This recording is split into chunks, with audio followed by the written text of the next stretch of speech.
कराड समर्थकांच्या अंगात आले, घोषणा देताना महिला घुमू लागल्या।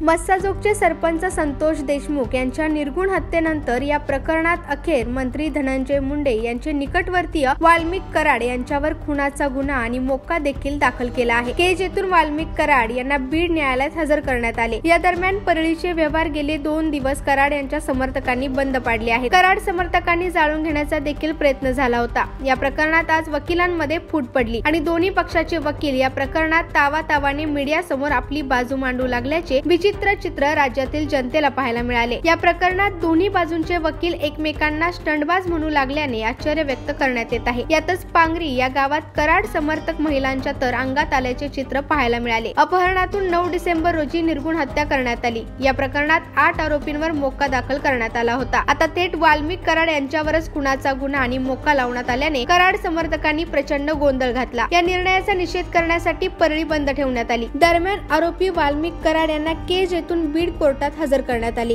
यावेळी कराड यांना 7 दिवसांच्या पोलीस कोठडीत ठेवण्याचे आदेश न्यायालयाने दिले आहेत। वाल्मिक कराड यांच्या कोर्टात सुनावणी सुरू असताना कोर्टाच्या बाहेर वकिलांमध्ये चांगलीच जुंपली। 22 जानेवारीला पुन्हा कराडला कोर्टात आणले जाणार आहे। यावेळी कोर्टाच्या बाहेर महिला वकिलांनी संतोष देशमुख यांना न्याय देण्यासाठी घोषणाबाजी केली। यावेळी कराड समर्थक वकिलांनी आमचा अण्णा देव माणूस असल्याचे म्हटले। तसेच या महिला वकिलांचा निषेध करत ही स्टंटबाजी खपवून घेतली जाणार नाही, आम्हालाही संविधानाने बोलण्याचा अधिकार दिला असल्याचे सांगितले। वाल्मिक कराड यांना 7 दिवसांची पोलीस कोठडी दिल्याने त्यांच्या पांगरी गावात महिलांनी अक्षरशः थैमान घातले। या महिला आमच्या अण्णाला न्याय द्या असे म्हणत रस्त्यावर पडून डोके बडवून घेत होत्या। त्यावेळी काही महिलांना तर अक्षरशः अंगात आले। या महिला चक्क घुमू लागल्या, आमच्या अण्णांना न्याय मिळाला पाहिजे, तुमच्याकडे काही सबूत नसताना त्यांना गुंतवले जात असल्याचा आक्रोश या महिला करताना दिसल्या। या प्रकरणात अज्ञातांनी टायर जाळून रोडवरील वाहतूक देखील बंद करण्याचा प्रयत्न केला। बीड न्यायालयात दोन्ही बाजूंचे वकील एकमेकांना भिडले तर पांगरी गावात महिलांनी गाव डोक्यावर घेतल्याचे चित्र होते।